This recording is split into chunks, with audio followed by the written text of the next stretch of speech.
Temos um problema muito sério. Temos um indivíduo que, aparentemente, tem um desejo incontrolável de matar. Não era um bicho-papão dessa vez. Era o BTK. Você não precisava imaginar nada para ter medo disso. Ele estava lá.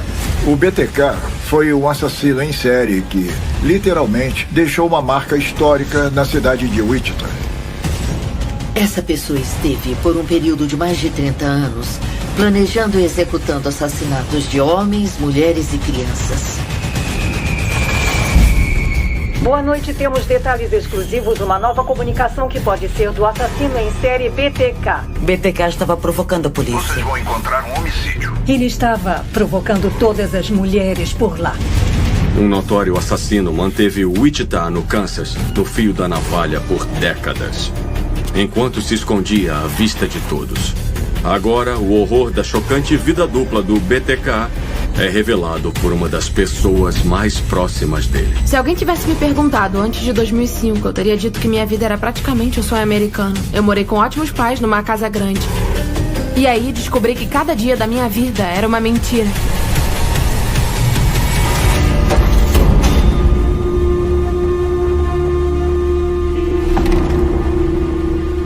Quero que as pessoas saibam que sou um assassino em série. Eu posso fazer essas coisas e voltar para uma vida normal. O que é inacreditável. Mas foi isso que aconteceu.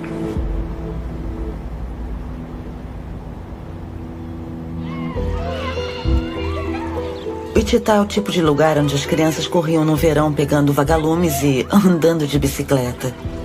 Era um bom lugar para crescer. Nunca trancamos nossas portas. Eu fui criado aqui e minha família foi criada aqui. Pessoas excelentes, uma economia ótima. Muitos de nós estamos aqui na região. Wichita era uma cidade industrial. Começamos a fazer aviões nos anos 70. Acho que tínhamos o Cessna, tínhamos o Beech, tínhamos o que na época era o Learjet. A gente tinha uma economia de ouro aqui. A cidade próspera do Centro-Oeste atrai pessoas de todo o país e de outros lugares. A família Otero havia se mudado recentemente do Panamá para o novo trabalho do pai da família, Joseph Otero, como mecânico de aeronaves. Passamos 7 anos crescendo na região do Canal do Panamá. Ele encontrou um emprego em Wichita. Colocamos todas as nossas coisas em uma mala, deixamos os meus avós em Porto Rico e voamos para Wichita. Eu tinha 15 anos no primeiro ano do ensino médio. Eu era o mais velho de 5 filhos. Vai fazer frio, então se agasalhe. Esse é o tipo de clima que dá vontade de ficar em casa. Na verdade... O Danny e a Carmen estavam nos primeiros anos do ensino médio e o Joey e a Josie estavam no primário. Então a gente acordava em etapas, eu me arrumava para a escola, o Danny e a Carmen já estavam acordados e o Joey e a Josie esperariam por meia hora. Em uma manhã fria de janeiro de 1974, a reputação de Wichita de comunidade pacífica é destruída, junto com as vidas dos Oteros. Na verdade, eu acho que é um demônio que está dentro de mim. Ele entrou em mim quando eu era mais novo. Está me controlando desde então. Mas ele explodiu em 15 de janeiro de 1974. Foi aí que a bomba explodiu de verdade. Me lembro de estar indo para minha casa. Atravessei o portão do nosso quintal e vi o meu cachorro, o Luke, do lado de fora. O Luke nunca ficava do lado de fora. Eu entrei por trás, senti que algo não estava certo. A bolsa da minha mãe estava no fogão, virada e com tudo para fora. Então eu gritei, tem alguém em casa? Um dos meus irmãos disse, Charlie, vem rápido. A mamãe e o papai estão fazendo uma brincadeira de mau gosto. E eu corri pelo corredor. Vi a minha mãe e o meu pai. Parecia que alguém tinha rasgado o meu peito e arrancado o meu coração fisicamente. Os olhos do meu pai estavam esbugalhados. Ele estava com um cinto no pescoço e estava muito frio. Assim que eu toquei neles, soube que estavam mortos. A linha telefônica foi cortada. O pai e a mãe foram encontrados no quarto. A mãe estava deitada de costas na cama. Ela estava amarrada. O pai foi amarrado, obviamente estrangulado. Seus pés e as mãos estavam amarrados atrás das costas. Outros policiais chegaram e eu não parava de dizer: preciso do Joe e da Josie, não deixe eles voltarem para casa e verem isso. E finalmente eles me disseram que o Joe e a Josie estavam dentro da casa com os meus pais e que estavam mortos.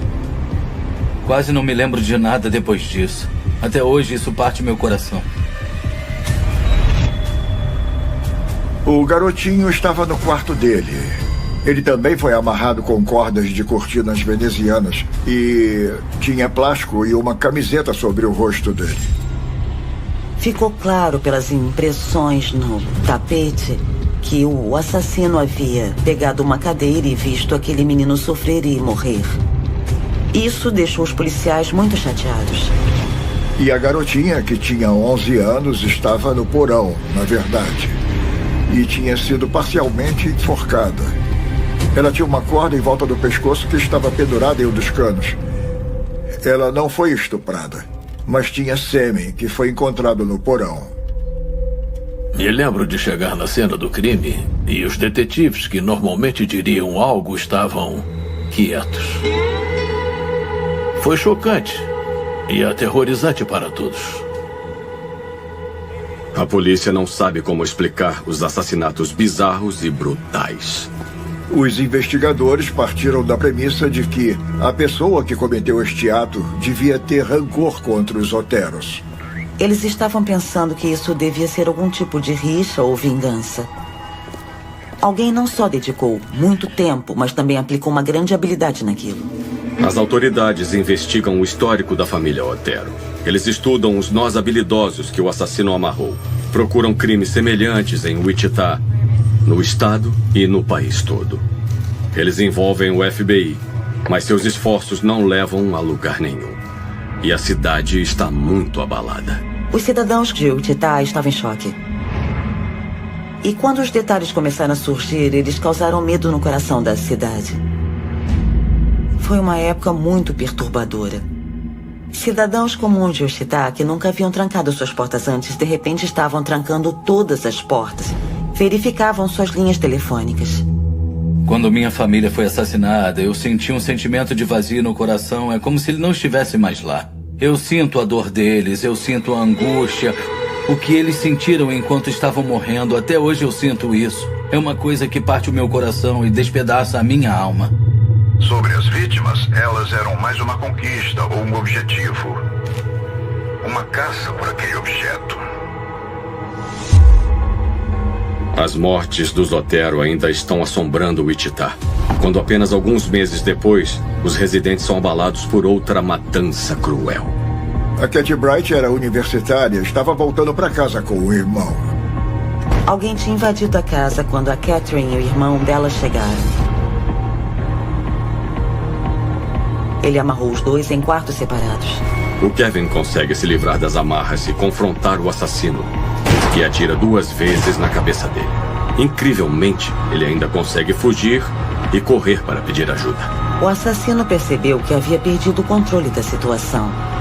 Ele puxou uma faca longa e começou a esfaquear a Catherine.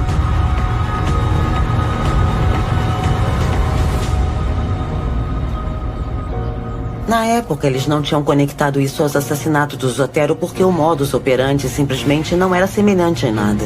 Gravemente ferido, Kevin fornece à polícia uma descrição do agressor. Um homem alto e branco. Não é informação suficiente. Então, em outubro de 74, um artigo é publicado sobre criminosos sexuais presos que confessaram ter assassinado os Otero. E alguém não ficou feliz com isso. Isso não caiu bem para o assassino. Ele gostava que a atenção estivesse focada nele e só nele. E então ele contatou o jornal chamado Wichita Eagle e explicou que tinha uma carta que tinha sido colocada dentro de um livro na biblioteca pública de Wichita. A polícia achou o conteúdo muito assustador.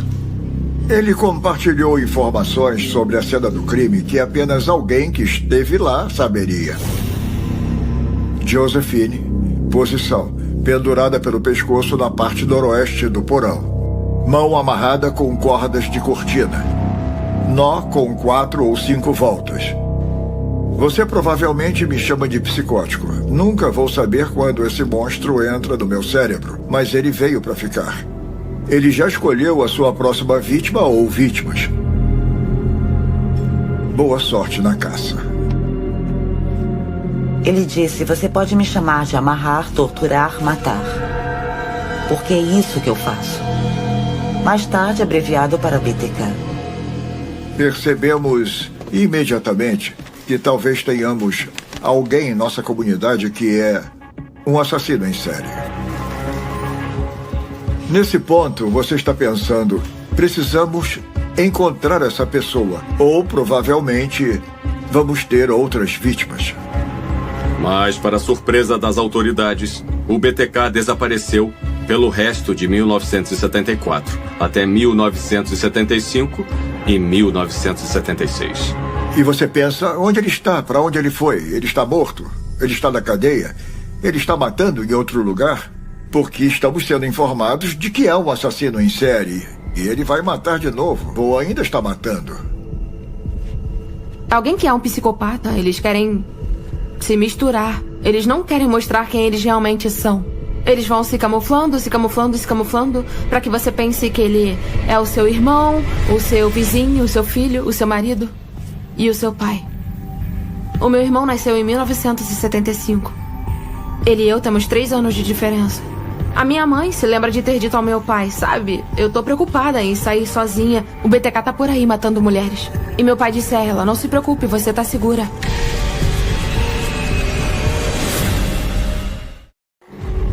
Comecei há muitos anos. É como um vulcão que entra em erupção, e entra em erupção muito rápido. Com o BTK fora das notícias por mais de 2 anos, Wichita acredita que está segura. Mas em 17 de março de 1977, essa ilusão foi violentamente destruída. Minha mãe me mandou para a loja. Ela estava doente de cama. Me mandou para o Dillons comprar uma lata de sopa. No caminho de volta, o infame BTK me parou na calçada. Me mostrou uma foto. Me perguntou se eu sabia quem era. Eu disse não, senhor, e ele me deixou ir embora. Cerca de 15 minutos depois, ele bateu na nossa porta. Eu abri e lá estava o mesmo cara. E ele entrou imediatamente. Nesse momento, minha mãe foi até a porta do quarto e disse, o que é que está acontecendo aqui? E ele pegou uma arma. A minha mãe disse, faça o que ele diz. Ele disse para minha mãe colocar alguns cobertores e brinquedos no banheiro. E nos colocou lá dentro. Ele amarrou a porta na pia, empurrou uma cama contra a outra na porta. Ali foi onde minha mãe foi assassinada. Eu espiei pela fresta da porta. Eu vi tudo. Ela estava nua, os pés amarrados com fita adesiva. Ele amarrou as mãos com a fita atrás das costas, de bruços. Meu irmão, ele quebrou a janela do banheiro, gritando por ajuda. Corri pela porta e quebrei ela.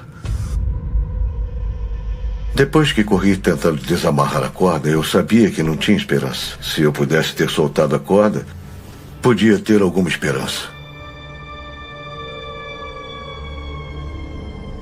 Eu era um menino de 5 anos. O que podia fazer? A criança traumatizada tenta descrever o agressor de sua mãe para a polícia. Mas como Kevin Bright antes dele, ele é vago demais para ser útil. Depois disso, eu apaguei alguns anos.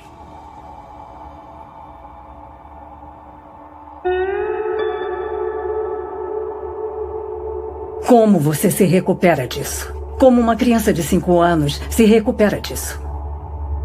Esse era um cara que nunca teve a chance de crescer e ter uma vida porque ele espiou pela porta naquele dia e viu sua mãe ser estrangulada. Sabíamos que tínhamos alguém na comunidade que era realmente um monstro. Não uma pessoa, não um humano, mas um monstro, para deixar isso acontecer. Embora existam algumas pequenas diferenças no modus operandi do assassino, a polícia está convencida de que isso é obra do mesmo homem que assassinou os Oteros. Mas eles estavam com medo de causar pânico. Eles não queriam que as pessoas soubessem que esses casos estavam conectados até que tivessem certeza absoluta de que estavam. Os investigadores mantêm a história sob controle. Mas 7 meses depois, esse trabalho fica muito mais difícil quando o próprio assassino liga para a polícia para relatar a sua vítima mais recente. Vocês vão encontrar um homicídio na rua South Pershing, 843, Nancy Fox. A Nancy Fox era solteira e morava sozinha. Quando a polícia chegou ao local, eles ficaram perturbados com o que encontraram. Ela foi encontrada na cama dela, estrangulada até a morte. Algumas roupas foram levadas e ela também teve os pés e as mãos amarrados também. O assassino ejacula na camisola dela e a joga de lado. Ele deixou na cena do crime. Não havia dúvida. Estava claro que se tratava do BTK. Vocês vão encontrar um homicídio.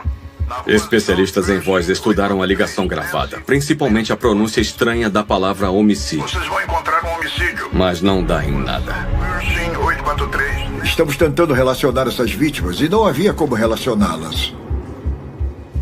Levamos os nossos policiais para a sede do FBI. Recebemos especialistas aqui. O que mais poderíamos fazer? 9 semanas depois, uma carta enviada ao Cake TV em Wichita torna impossível manter todo o horror do BTK longe do público. Quantos eu tenho que matar antes de conseguir um nome no jornal ou a atenção do país? Os policiais acham que todas essas mortes não têm relação? A Josephine, quando eu a enforquei, isso me excitou. Vocês não entendem essas coisas porque vocês não estão sob a influência do fator X. Seja um desejo sexual, ou uma voz na cabeça dele, ou um demônio para ele, significava que foi por isso que ele matou. A carta também inclui um poema perturbador para Nancy Fox, junto com o desenho gráfico dela amarrada em sua cama. Era como se ele tivesse sentado lá e desenhado ela enquanto ela morria. Foi horrível. No final da carta para Nancy Fox, ele disse: 7 já caíram e faltam muitos mais.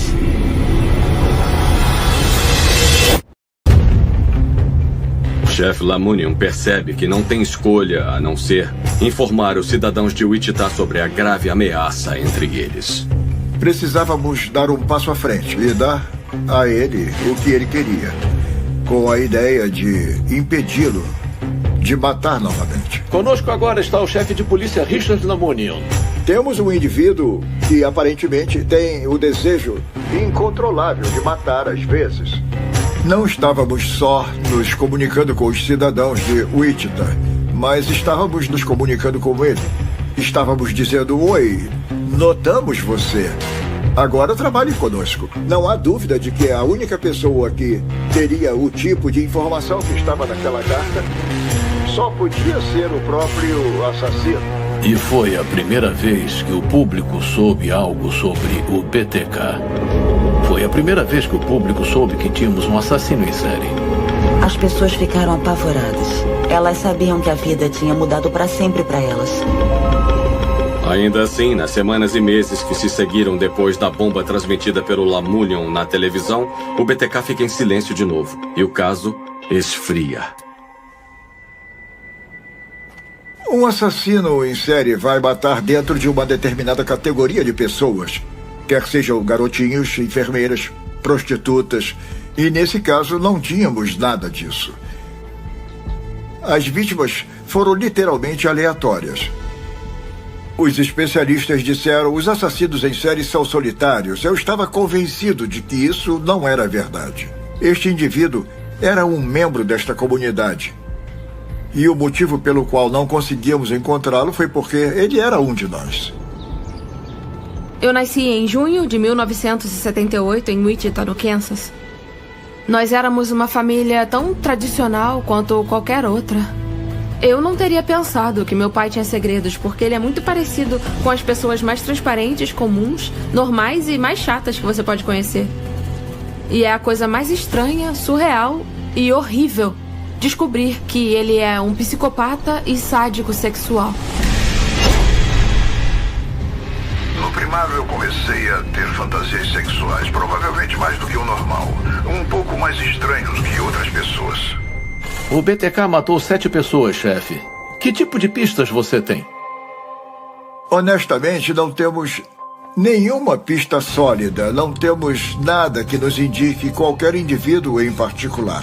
Em 1978, depois que o chefe de polícia disse na televisão para a comunidade de que tínhamos o assassino em série, o BTK ficou quieto por um tempo.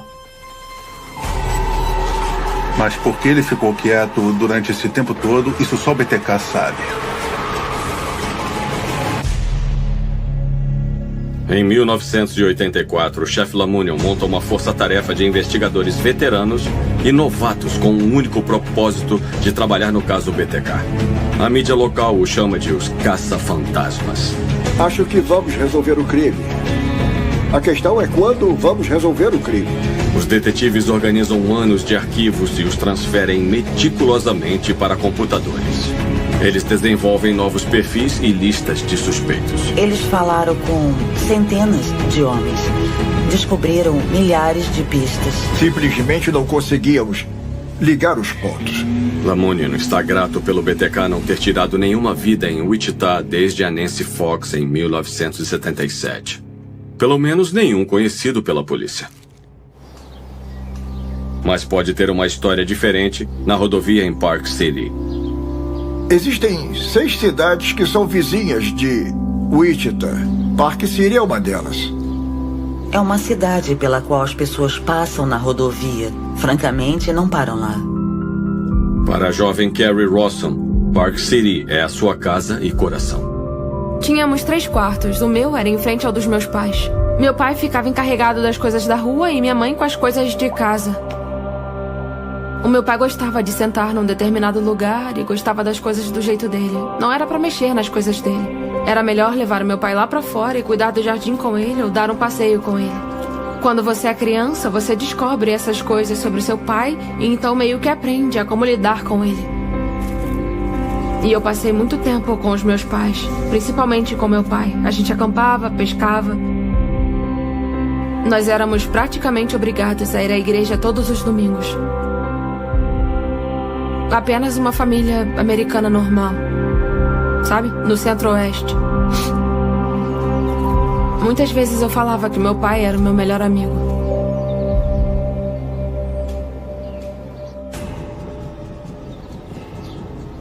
Park City está muito distante dos horrores que o BTK infligiu a Wichita. Mas em uma noite fria de abril de 85... um assassinato chocante deixa alguns investigadores se perguntando se o monstro se aventurou mais longe. A senhora Red era a nossa vizinha. Ela morava a 7 casas da nossa. Ocasionalmente, a senhora Red estava no quintal e eu me lembrava de passar acenando para ela, meus pais dizendo oi. E aí, depois, eu descobri que o corpo da senhora Red foi encontrado e que ela tinha sido estrangulada. O corpo estava nu e a polícia diz que muito decomposto. Um par de meias calças foi encontrado caído na vala ao lado dela, mas a polícia diz que essa é a única prova que eles têm. Não podemos provar de uma forma ou de outra, mas lembro de que 2 dos investigadores disseram esse é o BTK e alguns dos outros disseram acho que não. De volta a Wichita, um ano depois, uma jovem de 28 anos e mãe de 2 filhos, Vicky Wegerly, é estrangulada até a morte em sua casa, enquanto seu filho brinca no quarto ao lado. O suspeito é seu marido. Seu marido voltou para casa para almoçar. Ele encontrou seu filho sozinho em casa e caminhou pela casa brevemente, chamando por sua esposa. E ele pensou, na verdade, que talvez ela tivesse ido ao supermercado. De 30 a 40 minutos depois de chegar em casa, quando ele entrou no quarto, encontrou Vicky deitada entre a cama e a cômoda.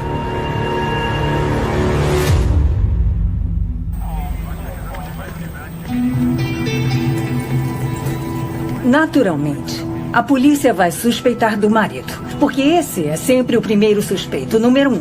Número 2, ele esteve na casa por muito tempo e não a encontrou.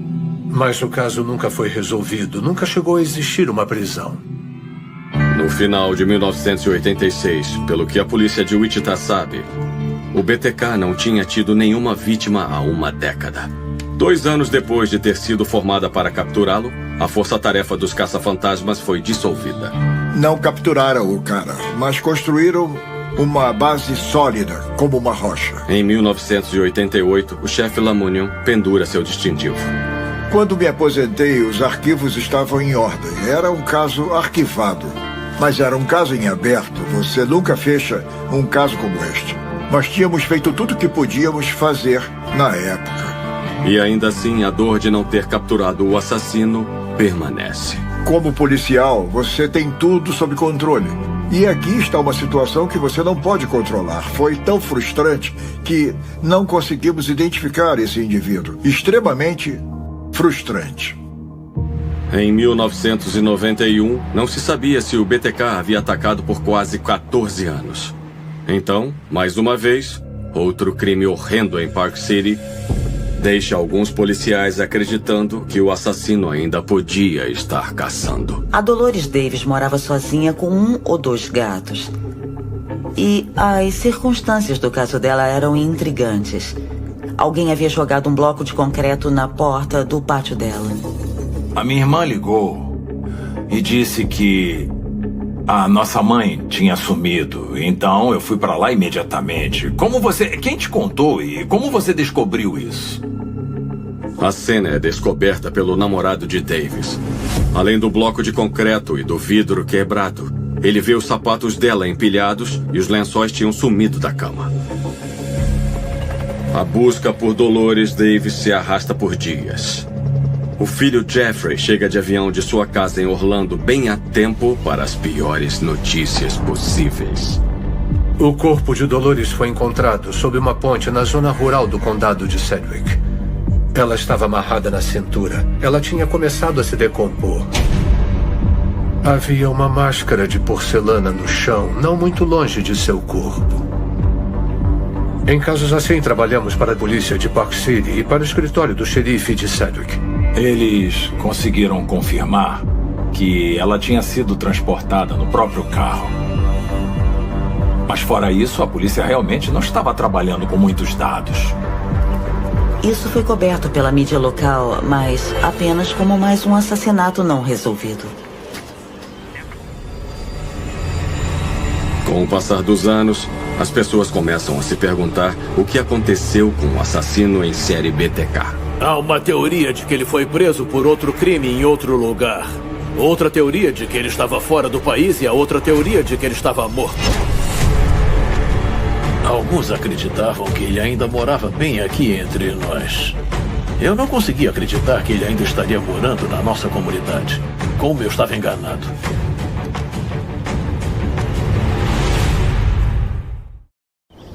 No total, o BTK fez 7 vítimas aqui em Wichita entre 1974 e 1977. 4 membros da família Otero foram encontrados amarrados, amordaçados e estrangulados em casa em 15 de janeiro de 74. Em abril do mesmo ano, veio a 5ª vítima, Catherine Bright, de 21 anos. 3 anos depois, Shirley Vian, de 24 anos, foi encontrada amarrada e estrangulada em casa em South Hydraulic. E então, 9 meses depois, Nancy Fox, de 25 anos, foi encontrada em casa em South Pershing. 15 de janeiro de 2004 marca o 30º aniversário dos primeiros assassinatos do BTK.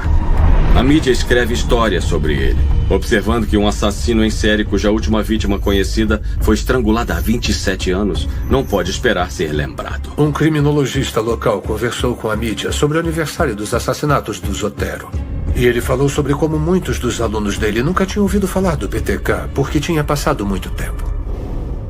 E o cara fez o comentário, você sabe que ele não achou que o BTK fosse voltar. Em 2004, a maioria das pessoas não lembrava do caso. Em 2004, eu morava no subúrbio do oeste do Michigan com meu marido, Darian. Eu era professora substituta. Eu não me lembro de uma sigla BTK ou de que houve assassinatos não resolvidos. BTK, sigla em inglês para amarrar, torturar e matar. Passaram 30 anos desde o assassinato da família Otero. Apesar de dizer o contrário, é evidente que até mesmo a polícia seguiu em frente. O tenente de Wichita, Kenneth Landwehr, diz que os assassinatos do BTK não são considerados um caso arquivado, mas uma investigação em andamento. Ainda recebemos pistas 5 ou 6 por ano. Continuamos a procurar para ver se há alguma nova tecnologia que possa ser usada para ajudar a encontrar o autor do crime. Os assassinatos do BTK mudaram a maneira como as pessoas viviam em Wichita. As pessoas estavam verificando... Ninguém sabia que eles estavam lidando com alguém que não seria tão facilmente dispensado. O assassino percebeu que estava sendo esquecido. E o ego dele foi duramente atingido. Ele não podia se permitir ser esquecido. Ele pode não ter matado por um tempo, mas ele merecia em sua própria mente a notoriedade pelo que ele tinha feito.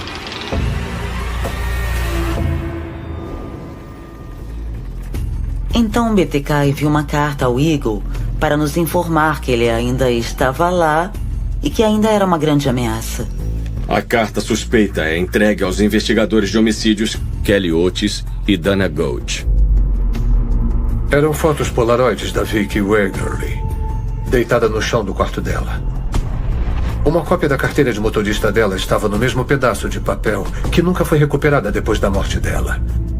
Em cada foto, o corpo tinha sido colocado de uma certa maneira. As fotos tinham que ter sido tiradas ou pelo agressor ou por alguém que estivesse com o agressor. Vicky Wegerly foi estrangulada em 1986 e agora, quando os detetives descobrem um símbolo alarmante na parte inferior da carta, eles finalmente descobrem quem a matou. Havia um símbolo semelhante em outras escritas que eu já tinha visto. Era um B na forma de seios e um T e um K juntos. E aquele emblema não era algo conhecido por todos, então parecia que esse BTK estava alegando que tinha matado a Vicky Wegerly.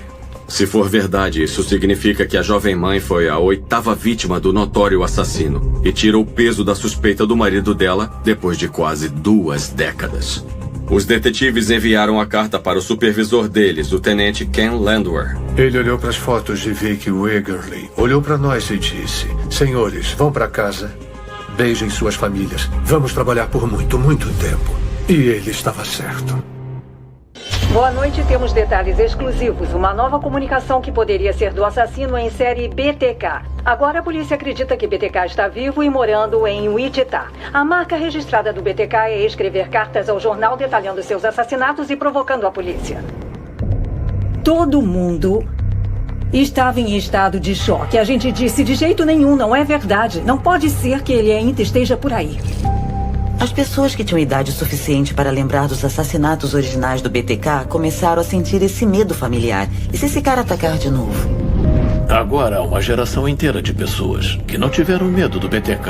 Agora ele reapareceu de novo. Isso aterrorizou toda uma nova geração de pessoas, principalmente mulheres. A polícia levou essa ameaça com seriedade. Eles sentiram que o BTK anunciou que ele estava ativo novamente, que estava andando por aí e que ele era perigoso. O tenente Landwehr e a equipe de comando montam rapidamente uma força-tarefa. A segunda em 20 anos, com a responsabilidade de derrubar o BTK. Essa era a minha chance no crime mais infame da história de Wichita. Vou pegar aquele cara que me assustou quando eu era criança.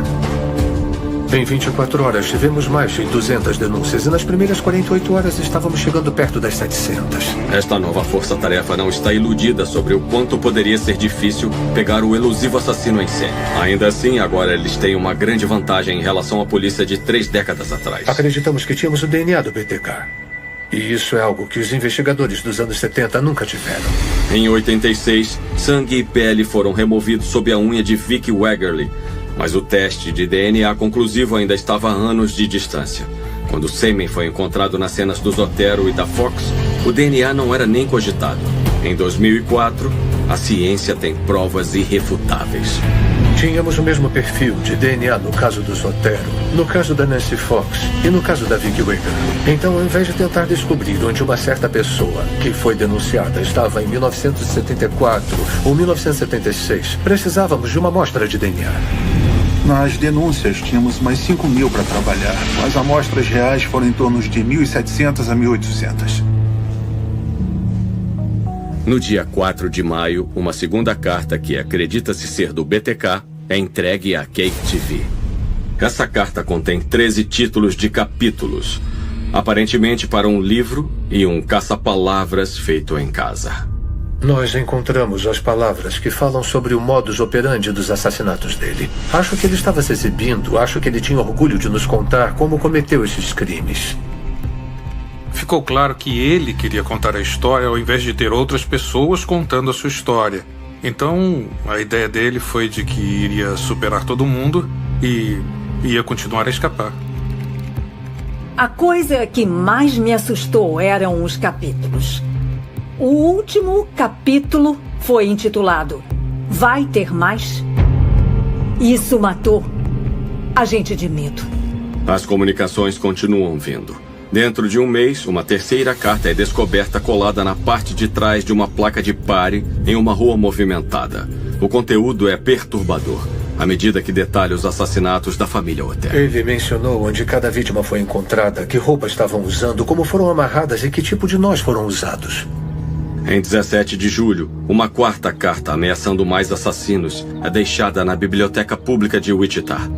Uma quinta carta recuperada em 22 de outubro é uma versão fabricada da história da vida do BTK. Ele sempre se viu como o mestre do crime, então eu acho que ele queria inventar uma história que criou ele. Ele estava tentando fazer uma personalidade que era apenas um clichê após o outro. Como o chefe Lamunion na década de 70, o tenente Landwehr acredita que sua melhor chance de capturar o BTK é jogar com seu ego e atraí-lo com a esperança de que ele cometa um erro. O FBI sugeriu que deveríamos ter uma pessoa para ser o rosto do caso do Departamento de Polícia de Wichita. E foi decidido que seria o tenente Landwehr.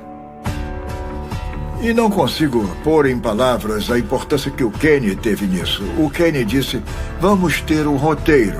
Vou dar certas informações específicas. Uma carta recebida pela Cake TV nos foi entregue na quarta-feira. Os seguintes fatos sobre o BTK estão disponíveis para o público na esperança de identificar o BTK. Essas divulgações não foram destinadas ao público, foram para o BTK. Ele alega o seguinte.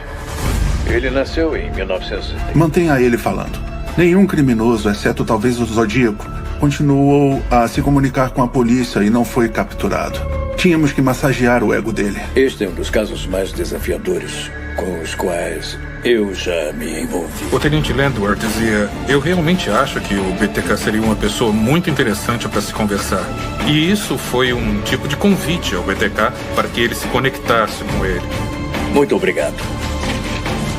Sabíamos que ele tinha matado 8 e que ele estava se comunicando pelo que parecia ser pelo seu próprio divertimento. A urgência era que essa comunicação só iria entreter ele por um certo período de tempo. E podia ser que ele aumentasse o nível.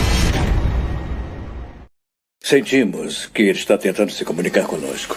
Nós ouvimos várias vezes da polícia que o BTK está falando e quer ter certeza de que está sendo ouvido. Eu não prestei muita atenção nas notícias do BTK em 2004. É muito louco quando você para pra pensar que alguém cometeu esses crimes muito antes de você nascer. Era uma coisa que você lia que estava acontecendo onde você cresceu. A sexta carta do assassino em série é descoberta por um homem que andava em um parque local em 13 de dezembro de 2004. Um saco de plástico branco. Dentro havia um objeto envolvido em plástico e uma carteira de motorista com o nome Nancy Fox. A Nancy foi morta em 1977. Uma boneca foi enviada representando ela e as amarras não só correspondiam exatamente às amarras do corpo dela quando ela foi encontrada morta, mas também eram as mesmas cores. Foi muito chocante ver uma boneca com exatamente as mesmas amarras de 30 anos atrás. BTK se deleita com os detalhes macabros de como ele escolheu a Nancy, a perseguiu, invadiu a sua casa e a subjugou na cama dela. Rapidamente, coloquei o meu cinto sobre a cabeça e o pescoço dela. Puxei com força. Falei suavemente em sua orelha esquerda. Fui procurado pelos Oteros e outros assassinatos e ela foi a seguinte. Da perspectiva de uma mulher, uma boneca Barbie. Foi tão assustador. Parece que ele estava ameaçando todas as mulheres de lá.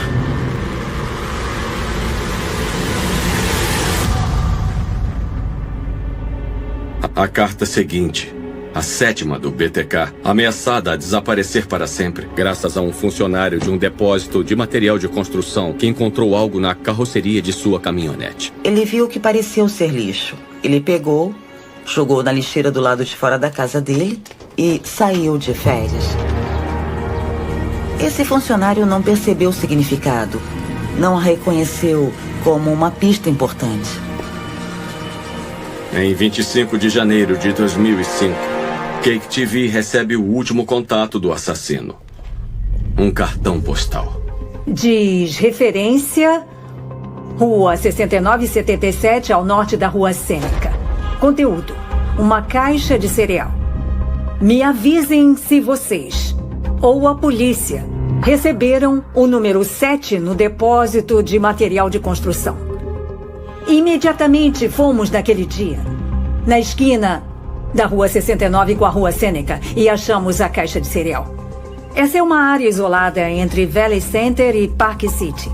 E essa é a primeira vez que se sabe que o BTK deixou algo fora do limite da cidade de Wichita. Pareceu que o BTK tinha um senso de humor adolescente, porque na caixa de cereal ele escreveu assassino, tipo assassino serial. Dentro da caixa de cereal tinha outra boneca Barbie, que era ainda mais assustadora do que a primeira. Porque essa era Josie Otero. Essa boneca Barbie tinha uma corda em volta do pescoço que estava amarrada a um cano. Era igual a Josie Otero. Como mulher, não era só horripilante, mas também te dá vontade de vomitar. Nós sabíamos que ele continuava a ficar excitado, a ficar animado com tudo isso. Sabíamos que ele era capaz de outro assassinato. Sabíamos que ele era capaz de mais 3 assassinatos e estávamos com muito medo. A equipe da Cake contata a polícia e avisa sobre o cartão postal que menciona um pacote deixado mais cedo no depósito de materiais de construção. Os detetives estão perplexos. Nós não soubemos sobre nenhum pacote deixado e recuperado em nenhum depósito de materiais de construção. Eu liguei para o tenente Landwehr e ele mandou detetives para investigar os 2 depósitos de materiais de construção em Wichita. Os investigadores não encontram nada. Então colocam avisos pedindo aos funcionários que se apresentem se tivessem encontrado algo estranho recentemente. Na noite seguinte, recebi uma ligação do centro de expedição, do 190, de que um funcionário de um depósito de materiais de construção que esteve fora da cidade voltou para casa e viu o aviso na sala de descanso e que achava que tinha algo para denunciar. Uma caixa de cereal na carroceria da caminhonete dele, e ele achava que enquanto estava fora da cidade, o lixo tinha sido retirado e levado ao aterro. Mais ou menos 1h30 depois, recebi uma ligação do mesmo homem. Ele disse: desculpe, a caixa ainda está aqui e estou com ela na cozinha. A caixa de cereal foi um ponto crucial na investigação. Dentro da caixa de cereal havia vários itens, mas um deles era um bilhete do tamanho de um cartão postal. E na parte inferior, o BTK perguntou: posso me comunicar por um disquete e não ser rastreado por um computador? Seja honesto. Eu achei que esse era outro truque. Meu medo era que ele nos enviasse um disquete, sabendo que podemos obter informações dele, que nos levaria a, talvez, um falso suspeito. E então ele saberia que mentimos para ele. Policiais descem ao depósito de materiais de construção para revisar os vídeos de vigilância do estacionamento. Esta é possivelmente a melhor oportunidade para nós podermos observar o BTK. O vídeo estava muito pixelado e o funcionário estava muito longe da loja. E você pode ver o que parece ser uma pessoa, mas se assemelha mais a um boneco. Não importa o quanto você olha, não importa por quanto tempo você olha, não importa o quanto você quer ser capaz de dizer algo mais sobre essa pessoa, você não consegue. Você pode ver um borrão sair da caminhonete e ficar na parte traseira por pouco tempo. Não havia maneira de identificar a pessoa que saiu, mas não há dúvida de que era o BTK. A análise cuidadosa do vídeo determina que o veículo que o suspeito estava conduzindo é especificamente um Jeep Cherokee. Esta foi verdadeiramente a primeira peça de evidência que tínhamos, que o BTK não havia nos dado. Esta revelação, juntamente com a pergunta do assassino sobre o envio de um disquete, dá tanta esperança quanto requer cuidado na força-tarefa. Se existir um arquivo em um disquete, vai haver informações que um perito em informática forense será capaz de extrair e que vai ajudar a identificar pelo menos a localização ou o computador que foi usado para escrever esse arquivo. O BTK nos pediu para sermos honestos na nossa resposta no jornal. E a resposta foi: Rex, vai ficar tudo bem. Então, colocamos esse anúncio no jornal por uma semana e o jogo de espera começou. Menos de 2 semanas depois, um pacote suspeito chega em outro estúdio de TV de Wichita, a TV KSAS. A polícia o intercepta. Era um pequeno envelope. Havia algumas coisas dentro dele, algumas joias que seriam de uma vítima do passado. E também tinha um disquete roxo. Eu pensei, isso é fantástico. Eu mal posso esperar para dar isso ao nosso perito em informática forense. As 2 coisas descobertas imediatamente foram que o disco tinha estado em um computador em Park City e também em uma igreja luterana de Cristo. O arquivo que estava nele foi impresso por um usuário chamado Dennis. Mas aí acho que foi numa pesquisa no Google. O perito encontrou a igreja luterana de Cristo e quando ele clicou na especificação, veio a foto de um homem chamado Dennis Rader, que era o presidente da congregação. Dennis Rader e a Igreja Luterana de Cristo estavam conectados. Nessa altura, todo mundo sabia que esse era o dominó que ia começar tudo. Outro detetive olhou onde Dennis Rader morava e então nos conduzimos para Park City o mais rápido que pudemos. Havia um Jeep preto Cherokee na garagem. E então aconteceu. O jogo começou. Liguei pro Kenny e disse: chame todos os policiais de plantão. Esse cara está a 30 metros. Eu vou derrubar aquela porta agora, porque nós o capturamos. Mas o tenente Landwehr retira suas tropas, coloca Dennis Rader sobre uma vigilância de 24 horas e dá prioridade a obter o DNA do suspeito para a comparação. Eles recorrem a uma fonte surpreendente. Eu frequentava a faculdade do estado do Kansas. Alguns detetives foram para lá, para o Centro Médico de Saúde, e eles tinham um mandado para acessar o meu histórico médico. Eles descobriram que eu tinha lâminas de um exame de Papa Nicolau e tiraram meu DNA dali. Me lembro de que foram os 2 dias mais longos do mundo. E nunca esqueci que o tenente ligou para mim e disse: recebi o resultado do DNA. É ele, vamos entrar pela manhã e começar. Eu não ia ficar em casa. Não havia nada a fazer, não ia dormir. Então vou subir e continuar a trabalhar e me preparar para isso. Eu entro no prédio, subo para o escritório da nossa força-tarefa, entro e está todo mundo lá. Ninguém ficou em casa. E só esse pequeno momento, pequenos momentos como esse, finalmente acabou. Porque foi um longo tempo, um caminho muito longo.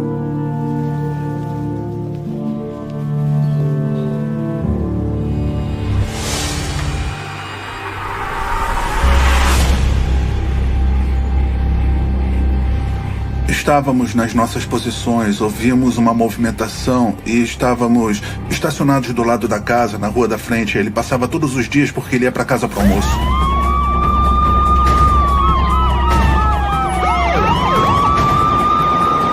Policiais uniformizados fizeram-lhe parar. Quando Dennis Rader estacionou sua caminhonete, havia detetives na sua porta. Finalmente tínhamos aquele cara sob a nossa custódia. Foi emocionante. Eu fui selecionado para colocar as algemas nele. O procurei, o levantei. E ele olhou para nós e disse: por favor, você pode dizer para minha esposa que estou atrasado para o almoço? Acho que você sabe onde moro. O suspeito é conduzido a um carro que foi equipado com câmeras e onde o tenente Ken Landwehr o espera para conhecê-lo. Ele não perguntou por que alguém simplesmente me puxou para fora da minha caminhonete, por que estão com a bota no meu pescoço. Ele disse: olá, Sr. Landwehr. Naquele momento acabou, com certeza. Nós o pegamos. A partir do momento que o colocamos no carro, nós voamos. Não paramos até chegar no centro de tudo aquilo. O DNA de Dennis Rader é coletado. Ele é interrogado por mais de 30 horas, enquanto outros policiais assistiam remotamente. A entrevista, então, foi iniciada pelo Tenente Landwehr e pelo agente do FBI. Eles começaram com uma conversa fiada sobre assuntos gerais, sobre como ele era, até que ele foi finalmente confrontado. Landwehr lhe mostrou o disquete e explicou como os peritos forenses de computador puderam identificá-lo. Ele estava realmente chateado com isso. Ele interrompeu Landwehr e disse: por que você mentiu para mim? E o Landwehr então disse: eu estava tentando capturar você. Isso foi incrível para mim. O Rader achou que Landwehr estava fazendo isso para se divertir, que eles tinham um relacionamento amigável. Não muito depois disso, o agente do FBI disse: diga-nos quem você é. Ele disse: eu sou o BTK. E repetiu: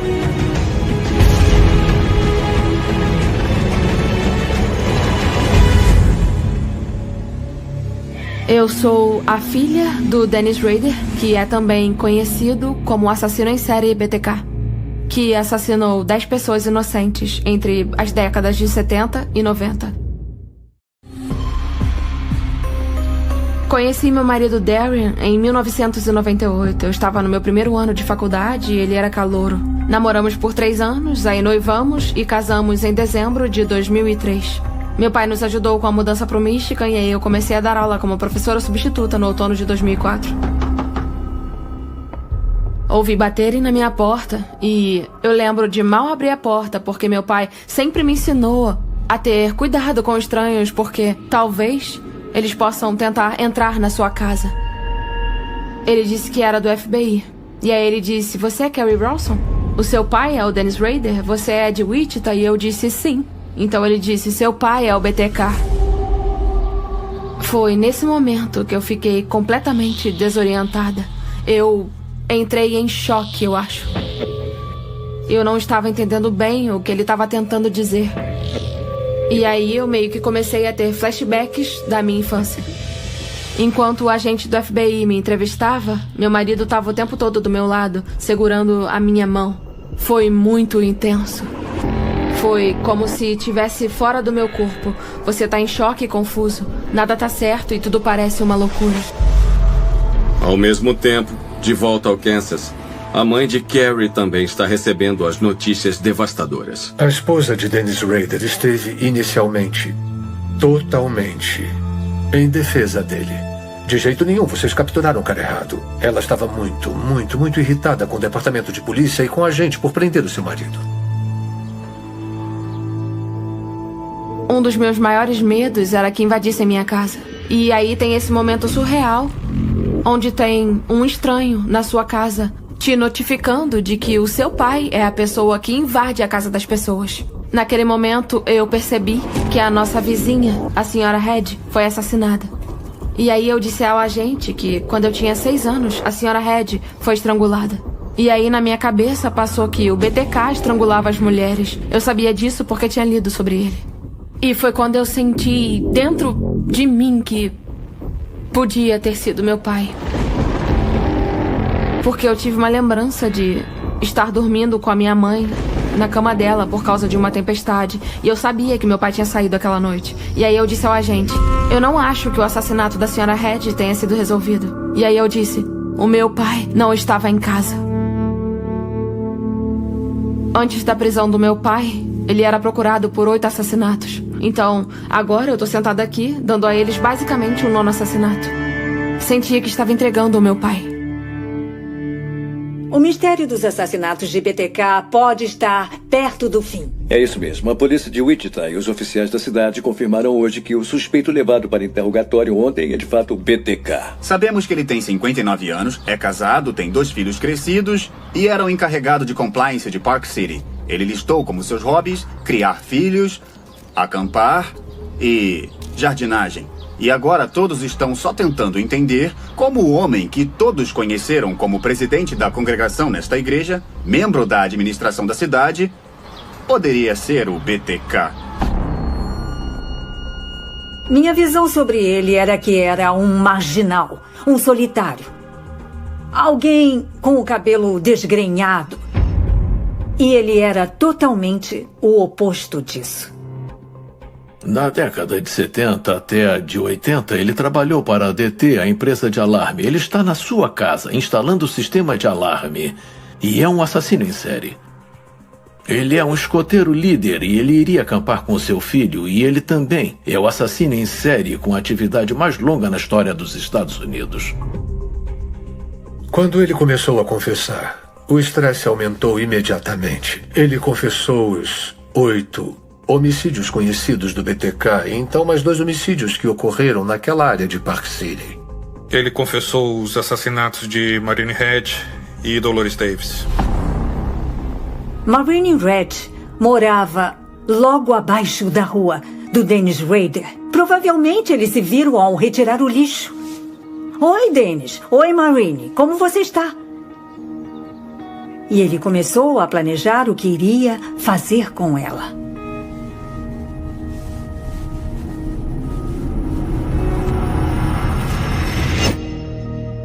Olha, foi coisa demais pra minha cabeça. Minha mãe morreu nas mãos de uma das pessoas mais maldosas, mais nojentas que foram colocadas sobre a face da Terra. Você sempre imagina o rosto do diabo. E aqui está esse cara, parecido com um gaguinho, com cara de idiota, um corte de cabelo estúpido e um olhar besta no rosto. Você é intimidador, poderia assustar uma mulher no meio da noite, mas você é só uma pequena barata. A polícia escuta detalhes chocantes por trás dos assassinatos de Head e Davis. Ele estava no acampamento de escoteiros com o meu irmão. Ele usou os escoteiros como um álibi 2 vezes. O assassinato da senhora Head e também o assassinato da senhora Davis. Ele se levantou tarde da noite depois de todos dormirem e encontrou Marine Head e a matou. Ele deixou outro acampamento de escoteiros durante a noite, foi e matou Dolores Davis. Pegou seu corpo e colocou algum tipo de máscara assustadora e horrível sobre seu rosto e jogou o corpo dela de uma ponte. Para fazer isso, quão doente você tem que estar? Aí ele voltou para o acampamento de escoteiros durante a noite. E provavelmente estava tão satisfeito consigo mesmo que acabou dormindo ao lado de seu filho. Aqui está um cara que pode estar com seu filho no acampamento de escoteiros em um momento e 1 hora depois estar fora matando alguém. Isso realmente mostra como funciona esse músculo cancerígeno que ele chama de mente. Sob a direção do Tenente Landwehr, os membros individuais da Força-Tarefa BTK receberam assassinatos específicos para trabalhar. Agora eles se revezam para questionar o assassino sobre eles. Ele lembra. Não há dúvida de que se lembra. Ele tinha uma memória fotográfica desses assassinatos e das cenas. Ele pareceu ficar agitado quando começou a falar sobre assassinatos. Eu pensava, seu porco imundo. Ele pensava que era o príncipe das trevas. Pensava que era do lado escuro. Ele pensava que era uma celebridade.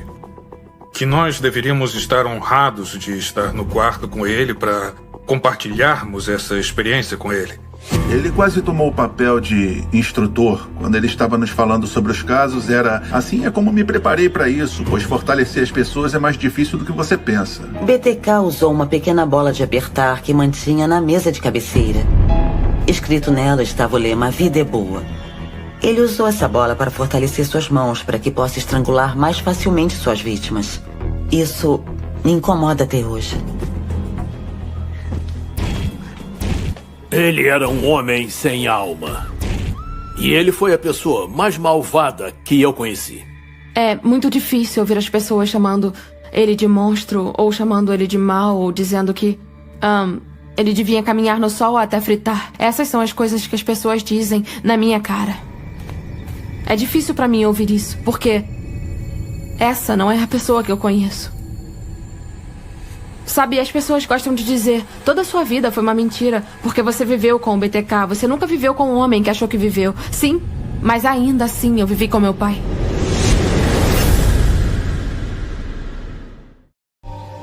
Uma fita de cena de crime envolvida em torno dessa rua normalmente silenciosa, neste bairro normalmente silencioso.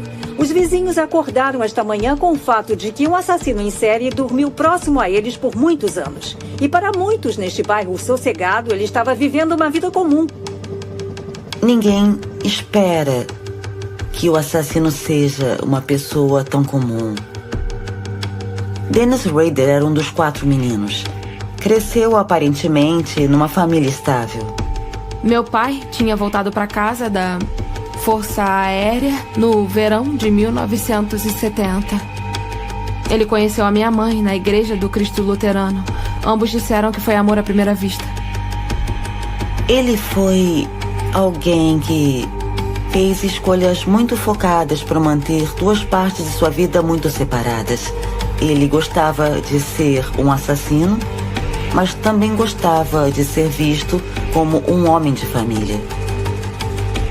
O meu pai normalmente era um cara estável, mas eu lembro de 2 vezes que meu pai foi fisicamente abusivo com meu irmão. Eu lembro de uma vez que meu irmão tinha 21 anos. Eles começaram a discutir e meu pai simplesmente saltou da cadeira dele e tentou sufocar o meu irmão. Num momento desses, você arruma desculpa pra essas coisas porque ele tá tendo um dia ruim, ele não quis fazer isso e ele vai se desculpar mais tarde. Uma busca na casa de Rader revela mais evidências contra ele, incluindo troféus dos seus assassinatos. Descobrir que joias e carteira de motorista que pertenceram a mulheres que ele matou estavam sob o nosso teto foi um momento surreal e insano.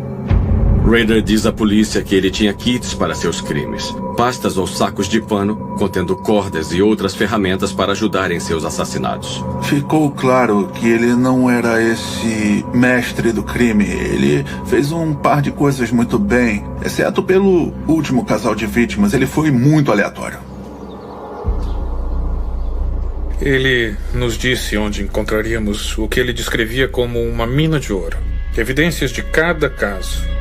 Seria um armário de arquivos em seu escritório em Park City. Ele tinha catalogado tudo, coletado, salvado provas dos diferentes casos, incluindo os desenhos originais que fez, os desenhos originais que ele nos enviou. Estava cheio de coisas. O armário de arquivos fica ao lado da mesa dele. É desse jeito. Não fomos nós que organizamos. É tudo dele. Esses 2 livros de anotações são atualizados do tempo atual. E tempo atual quer dizer investigação atual. A investigação de 2004. Mas também voltam ao caso de Dolores Davis e ao caso do Sotero. E ele fez múltiplos cartões didáticos de diferentes tipos de tortura. Obviamente, as mulheres amarradas sempre foram uma grande parte de sua fantasia. Ele tinha propaganda de revistas ou catálogos de mulheres de revista que ele trazia com ele e as chamou de anúncios elegantes. Anúncios elegantes. Ele ainda fica emocionado com fotos de mulheres de sutiãs. E ele tinha várias fotos de si mesmo. A sua Polaroid tinha um controle à distância, assim ele podia tirar a sua própria foto. Ele estava tirando a versão de selfies dos 70 e 80. Ele tirou fotos de si mesmo pendurado no cano de esgoto, em seu próprio porão, no porão da sua mãe, pendurado em árvores, sendo enterrado na terra. Muitas imagens ao ar livre que ele disse que fez enquanto fazia excursões com os coteiros. A máscara de Dolores Davis. Começamos a ver em algumas de suas fotos polaroides que ele usaria durante sua autoamarra. E você pode ver nestas fotos que ele veste roupas de mulher. Há algumas fotos aqui onde ele aparece usando roupas que sua vítima vestia quando ele a matou. Estas são o que ele chamava de festas de quartos de hotel. Ele chegaria a um quarto de hotel e depois arrumaria toda a área. Ele preparava bonecas, ele preparava estas revistas de exibição. Ele tinha todas essas questões sexuais. Tudo que encontramos era repugnante. Qualquer investigador que trabalha nos Estados Unidos contará sobre você. Isso te marca. Uma das coisas mais perturbadoras que nós encontramos foram as fotografias que ele tirou das vítimas, especialmente Maureen Head. Ele levou o corpo da senhora Head para nossa igreja. Ele a vestiu e tirou fotos dela com uma Polaroid. Ouvir isso foi muito difícil para mim. O que pode ser pior do que fingir piosamente todos os domingos que você é esse exemplo de cristianismo, se você pode ser a pior forma de esgoto social que sempre sai debaixo da terra? Bundy não chegou tão baixo, Gacy também não. Você supera eles. Eu não conheço ninguém que tenha chegado na face de Deus e dito: olha como eu sou engraçado. Me lembro de ter ficado com medo depois que a senhora Head desapareceu e foi assassinada. E ele disse: tá tudo bem, Carrie, você tá segura. No momento em que o BTK estava ativo, a sabedoria convencional era que os assassinos em série não podem parar. Houve longos períodos de tempo em que ele ficou sumido. Olhando para trás, é fácil ver que a linha do tempo corresponde ao nascimento de seus 2 filhos. Ele aparentemente teve bastante trabalho como pai de 2 crianças. O filho de Dennis Rader estava na Marinha no momento da prisão de Dennis. Eu perguntei para ele: alguma vez seu pai viu uma menina bonita passando e disse: ei, filho, que menina bonita, olhe pro peito dela. E ele olhou para mim e disse: detetive, não só meu pai nunca disse isso, mas se eu fizesse isso, ele me bateria na boca. Ele tinha muito respeito pelas mulheres. Eu não conheço o homem que assassinou 10 pessoas, incluindo 2 crianças. Eu não conheço o BTK. Então eu fui para Júnior, coloquei um pano na cabeça dele, uma camiseta e uma bolsa para que não rasgasse. Se eu soubesse que ele era assim, ele não me deixaria viva. Eu acho que não. Estrangulei Josephine. Eu tive que lutar com isso. Se tivéssemos encontrado, ainda estaríamos vivos? Eu a levei para o porão e depois a estrangulei. Hoje a polícia confirmou que o homem que chamam de estrangulador BTK está em custódia. Concluindo, o BTK está preso. Pessoas comemorando e aplaudindo. E estavam tão animadas que este pesadelo de 30 anos havia acabado e que nosso departamento de polícia havia descoberto. As pessoas ficaram aliviadas ao saber que alguém que deu muito medo à cidade estava finalmente atrás das grades.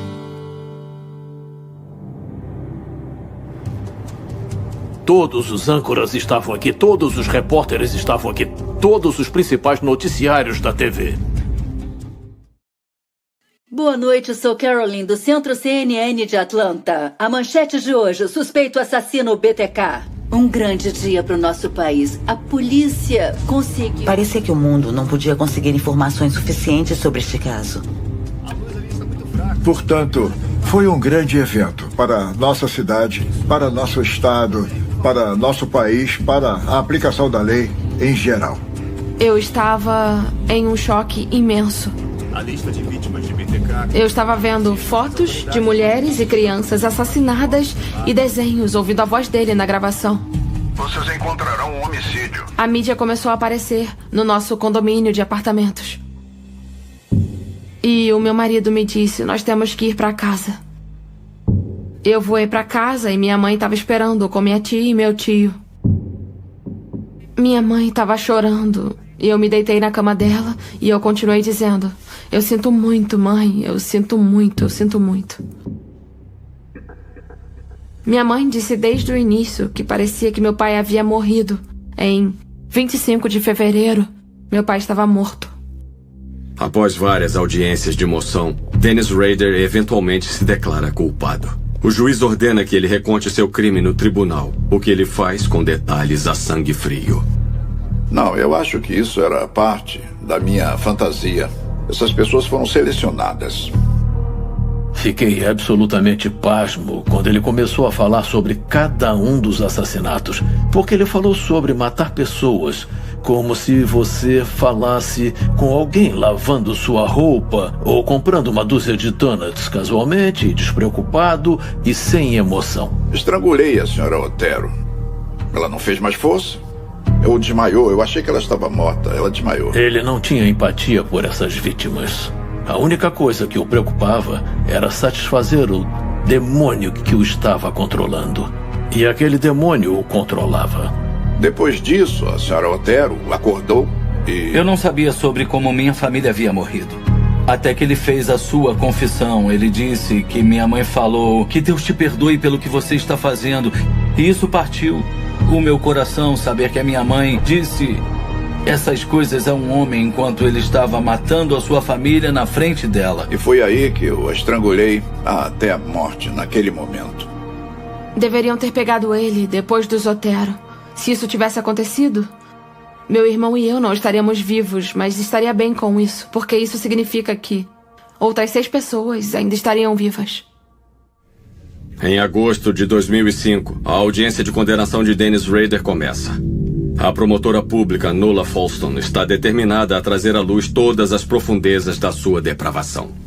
Precisamos mostrar exatamente o que ele fez e por que merece o castigo que vai receber. Todos os policiais testemunharam sobre cada um dos seus casos e o que havia acontecido. Todas as famílias estavam lá. Eles se sentaram e ouviram todos os dias aquele julgamento. Tudo foi revelado a eles. Eu estava indo para lá com a ideia de colocar as minhas mãos nele. Eu iria bater nele se pudesse. No início, a minha família sentiu que era importante deixá-los ir ao tribunal e que a minha família não estivesse lá. Esta é uma bola de estresse. Disse. A vida é boa. O Sr. Rader disse que usaria isso para aumentar a sua pegada? Sim, senhora. As famílias se levantaram para falar sobre como ele era uma porcaria. E se isso os fazia se sentir bem, eles deveriam fazê-lo. O amor de um filho por sua mãe não permitiria que Dennis Rader manchasse sua memória. As lições que aprendi com meu pai e minha mãe transcendem as maldades de Dennis Rader. Nos últimos 5.326 dias tenho me perguntado como seria enfrentar a fossa ambulante que tirou a vida preciosa da minha mãe. Mas tenha em mente que esta foi a primeira vez que estive na presença daquela escória.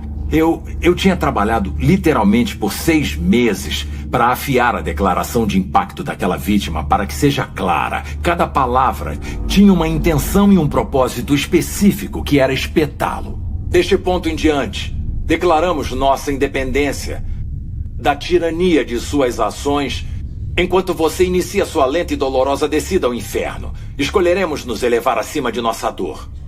Obrigado, meritíssimo. Eu só gostaria que ele sofresse pelo resto da vida. Eu queria passar por cima de todo mundo, da polícia, e matar aquele desgraçado. Mas, quando comecei a falar, olhei para ele e apenas congelei. Isso é tudo. Voltei a ser criança. Finalmente, após 2 dias terríveis de depoimento, Dennis Rader pôde fazer uma declaração ao tribunal. Meritíssimo Condado de Sedgwick, vítimas, estou ciente dos crimes que cometi. Todas as famílias concordaram que quando ele abrisse a boca estaríamos saindo. E fizemos isso. Eu não queria ouvir o que ele tinha a dizer. Eu queria matá-lo. E ainda quero. Isso nunca vai passar. Os crimes atrozes que cometi para o Condado de Sedgwick, continuei como um monstro. Ele não se importou, não se importou. Ele só tinha que dizer as últimas palavras. Era como Hoje é meu dia para brilhar. Nós falamos do homem como um mal. O lado escuro estava lá. Mas agora, acho que a luz está começando a brilhar. Acho que ele ficou um pouco confuso se estava sendo condenado ou se estava aceitando um prêmio da academia. Joseph Otero estava na Força Aérea. Eu estava na Força Aérea. Ele era um marido. Eu era um marido. Ele se comparou às suas vítimas. Josephine era uma garotinha, ele tinha uma garotinha. Ela passou um tempo na fazenda dos avós. Eu também, quando criança. Devemos nos sentir mal por esse pedaço de bosta porque ele foi apanhado por matar 10 pessoas? Ele estava agradecendo os detetives e os advogados e a comunidade. E foi aí que eu desliguei. E aí, no final, por cerca de 20 segundos, ele falou sobre arrependimento. Mas mesmo assim, ele disse: arrependimento é um conceito. Então ele citou a Bíblia. Em João 8:12. A luz do mundo. Quem me segue não andará nas trevas, mas terá uma vida de luz. Eu sempre digo às pessoas: olha, você quer citar a Bíblia? Eu também posso. Se você fizer o mal, tenha medo, pois não empunharemos a espada em vão.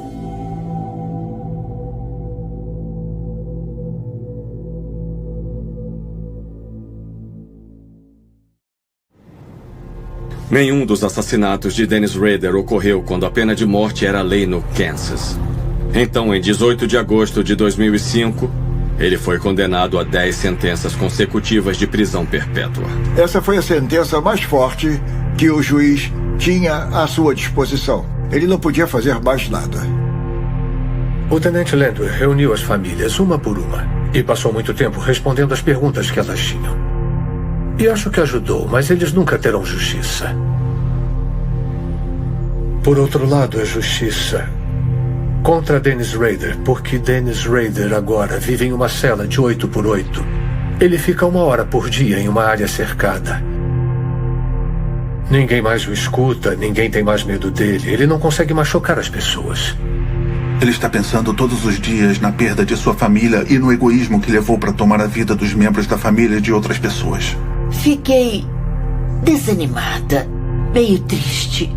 Deixaram que ele tivesse uma televisão. Eu gostaria que ele sofresse mais. Eu queria a pena de morte para ele, mas não para que ele fosse sacrificado, mas para que ele vivesse aquela vida no corredor da morte. Porque é muito mais difícil uma vida no corredor da morte do que no meio das pessoas. Pendurar aquela garota no porão e espancá-la até a morte é o que tinha que acontecer com ele. Se eu pudesse fazer isso... Como todo jornalista, Larry Hatterberg escreveu a Dennis Rader na prisão, esperando uma entrevista. Um dia, ele recebe uma ligação de BTK encarcerado e grava a conversa. Tive 30 anos de perguntas em 20 minutos. Quando você escreveu no início dos anos 70, você disse que era o fator X que o fazia matar. Você pode descrever o que é isso? Na verdade, eu acho que é um demônio que está dentro de mim. Você estava tentando ser capturado?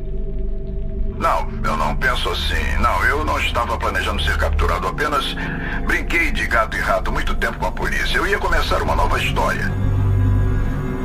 Tenho muito arrependimento por isso. É algo que eu não queria que acontecesse com a minha família. Eu me lembro de estar com muita raiva dele por tanta coisa idiota que ele estava dizendo aquela hora. Ele cometeu esses crimes, ele sabia que cometeu. Ele poderia ter se entregado a qualquer momento e ele não fez isso. O dia em que transmitimos sua viagem para a prisão ao vivo. Eu estou ficando arrepiada só de falar. Quando levaram para a prisão, esse peso enorme foi retirado dos ombros de todas as mulheres na área de Wichita. Finalmente acabou. Não acabou para as famílias das vítimas, mas acabou para todos nós que temos sido atormentados por este homem por tantos anos. Não estamos felizes por ter demorado 30 anos para pegar o indivíduo, mas estamos muito satisfeitos em saber que, a cada passo do caminho, fizemos o melhor que podíamos fazer com as evidências e a tecnologia que tínhamos à nossa disposição. O impacto que tem na aplicação da lei localmente e em todo o mundo. É uma coisa positiva para os futuros investigadores. Pessoalmente, eu mal podia esperar para ir à igreja, para tentar lavar um pouco daquele mal de mim. Foi uma experiência que eu tive sorte de ter, mas que não desejo para ninguém. Foi um triunfo da aplicação da lei dedicada que, felizmente, eu estava aqui para a parte triunfante disso. Conte-nos sobre Ken Landwehr.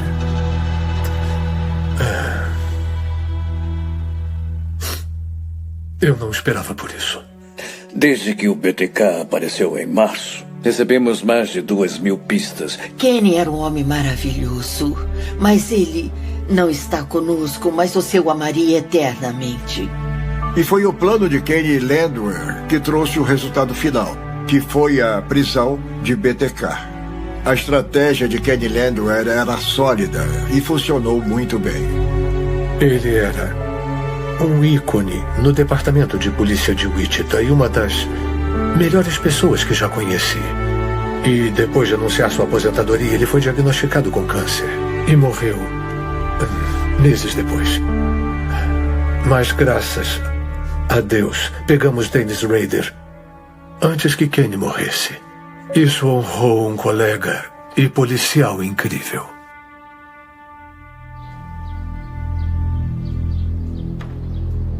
Como cristão, eu devo perdoar. Mas não posso perdoá-lo pelo que ele fez. Uma parte de mim quer aprender a perdoar. A outra parte quer arrancar a cabeça dele. Você entende? Minha esperança para o futuro é ajudar as pessoas que passaram por situações que podem ser piores do que a minha. Originalmente eu queria ser um palestrante motivacional, mas não consigo manter minha cabeça no lugar. Eu queria me matar. Até tentei algumas vezes quando era criança. Eu só queria ficar com a minha mãe, sabe? Mamãe era uma boa mulher.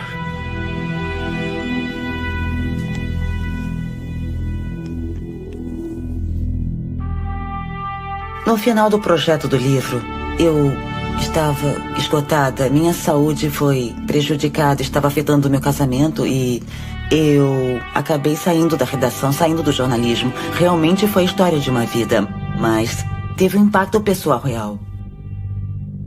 Mesmo quando saímos do tribunal, eu espero que muitos de nós tenhamos sentido que podemos fazer isso, que nem tudo está perdido. Talvez possamos viver nossas vidas de uma forma que seja uma homenagem àqueles que perdemos. Podemos memorizá-los através de nós e através do que fazemos para melhorar o mundo ao nosso redor. E embora isso não traga de volta quem perdemos e essa dor não vá embora, nos dá a chance de deixá-los viver por algo que é maior do que eles e algo que é maior do que nós. E talvez essa seja a maior lição que eu aprendi com tudo isso. Levei muito tempo para ser capaz de dizer: esse é meu pai, isso é o que ele fez, e essa é quem eu sou. E eu não vou deixar isso me definir. Eu preciso falar sobre isso.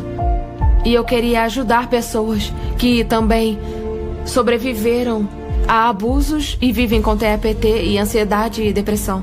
Eu quero que elas saibam que não importa o que elas tenham passado, que elas são sobreviventes e podem ultrapassar as coisas. Em dezembro de 2012, eu senti que o perdão simplesmente tomou conta de mim. Eu sabia que tinha perdoado meu pai. Eu me sentei naquela noite e escrevi para ele. Escrevi 6 longas páginas sobre a minha vida e a minha família e tudo que ele estava perdendo com os netos dele e o que fazemos com eles na nossa vida. E aí, no final, eu escrevi algo assim: eu nunca vou entender o que você fez, mas eu perdoo o que você fez diretamente a mim e a minha família. E eu te amo e espero ver você no céu algum dia. Ele respondeu e desde então é através de cartas que nos comunicamos melhor. Ele é o meu pai e eu sinto falta dele. E eu gostaria... Eu quero dizer... Gostaria que nada disso tivesse acontecido. Eu queria o meu pai. Mas não é assim. E não tem nada que eu possa fazer a respeito.